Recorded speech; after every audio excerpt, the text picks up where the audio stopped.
this is Charlie from Charlie's Awesome World of Adventures, and welcome back to the review circle.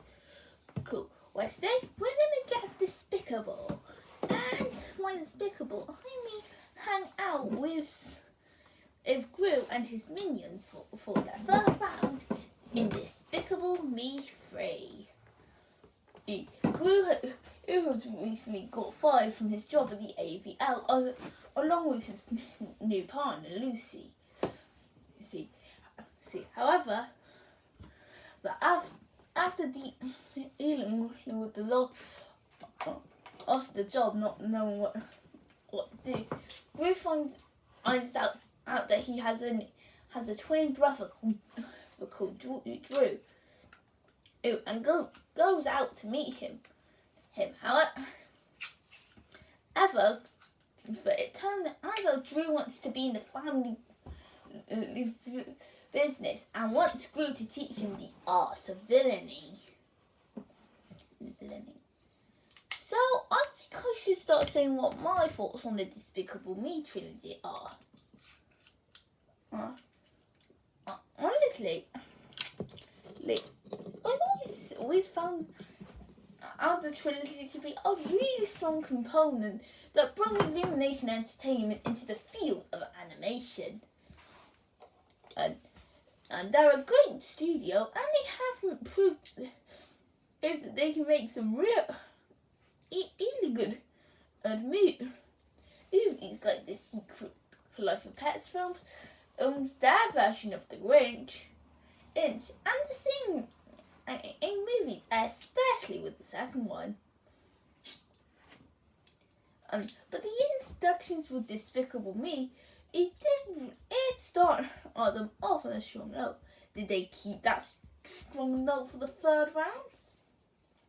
And for the most part, I can probably say that this is their most underrated film. So let's start with all the good elements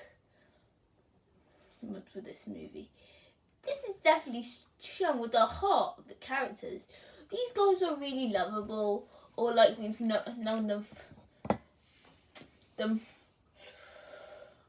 for a long time. But the heart and relationship really makes these characters stronger than ever. For example, Gru, who wants to try, I put all his villainous states behind him. And deal with him being fired from the AVL. However, when he is called over to meet his brother Drew, he does start to teach his brother villainy so he can steal the diamond that could get him and Lucy their job back. Speaking of Lucy, she would try to learn a bit of mothery with her relationship with the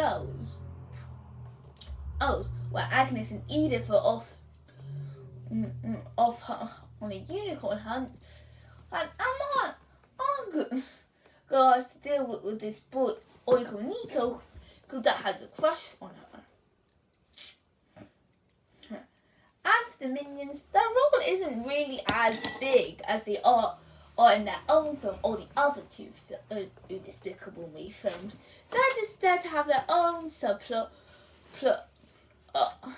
where they've left Gru, which since they are the funniest characters of the franchise, they can also have the funniest moments of the movie. As for the new characters, there's Gru's twin brother Drew, who wants to learn everything about villainy so he can continue in the family legacy. Honestly, he's just another attempt to beat the minions, and where it's like Gru never left the minions behind. And then there's Balthazar Brand, who's what people say to be the best element of this movie, and probably the best villain of the Despicable Me franchise. And honestly, I've got to agree with that statement. He is so hilarious, and with his theme of the 80s, like he is actually that villain from the cancelled TV show he starred in. And like the Minions, he does offer some of the best jokes of the movie that make him such a fun guy that you love to hate. I also want to give big credit to the voice acting. Yes, all the actors still do a good job, but I'm giving main props to Steve Carell or still keeping his great performances through, as well as doing his performances through to show that these are twins and that they have to be voiced by the same actor.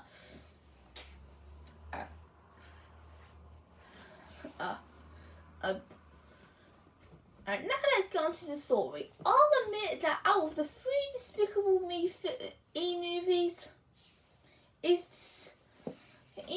one has the weakest story. It's a pretty typical story. All regret. A group who has to teach his brother of a villainy and has to also I steal this this diamond from his rival in order for him to get his job back.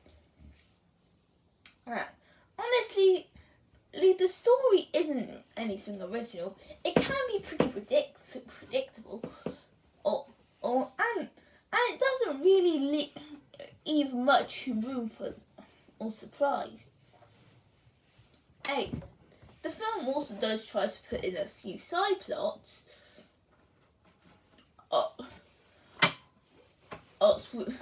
With Lucy, the girls and the Minions. But what all Agnes and Edith, as well as the Minions, can have their plot line.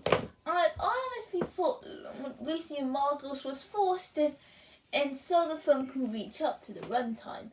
However, for the execution of this story really helps.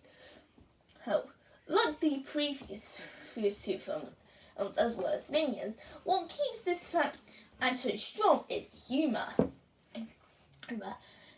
And this could possibly be the funniest entry in not just the franchise, but also the funniest elimination film, with strong gags and being absolutely hilarious. Yes, I already said that the Minions and Balthazar off the best jokes of the movie, but that didn't stop the rest of the character as from offering human that is really well done and can be funny, even with jokes that aren't as funny, and giving a chuckle at most. And then there's the movie's animation.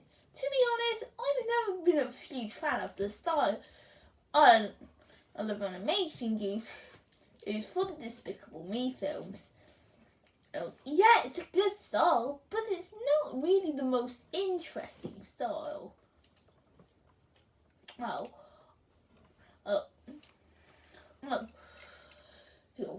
This is mainly shown where the designs feel really simple, or for the characters, and that they don't really stand out. And looks like the characters that have a lot of depth as is shown in the film. However, that doesn't mean that they're animated bad. In fact, with the character animation, it does show some creative movements, especially with the use of Balthazar Brett. He moves like a cartoon, like he should, offering some really good cartoon hijinks. One thing I can also say that did get an improvement are the backgrounds. and where there are more places in this world that are actually shown to their full advantage. The movie also does offer a lot of action scenes to keep it intense. And honestly, remember last week when I talked about the great action scene in Phineas and Ferb the movie Across the Second Dimension? Well, I can say that Despicable Me 3 is just as action-packed as it is funny. As the action can be quite intense and can lead to a pretty exciting climax, where it does put the characters in a situation where they have to be careful, as it literally is life or death. So overall, it's probably the weakest movie of the trilogy, but that doesn't mean it's a bad entry at all. Despicable Me 3 is a fun entry and an enjoyable sequel called the other films in the franchise, as well as being an enjoyable comedy on its own. Maybe it's not as good as either the first or second or even the Minions film, with a pretty weak and dull story and too many side plots, but it does make up for it with some fun animation, showing great humour, enjoyable action, and characters that you can really get into. I honestly would say that fans of the franchise are going to love this film. As they will be the ones that get the most out of this and have a lot of fun. And with it. As for everyone else, all I can say is that if you don't hate the Minions, you'll most likely have a good time with this. Maybe it's not as good as the movie, the second film, or the Minions film, but it still is a fun entry into the Despicable Me franchise, and that's why I'm giving it an 8 out of 10. So I hope you guys enjoyed this video. Feel free to comment, like, and subscribe, and stay tuned for next week's review circle. Cool. Until then, cheerio, folks.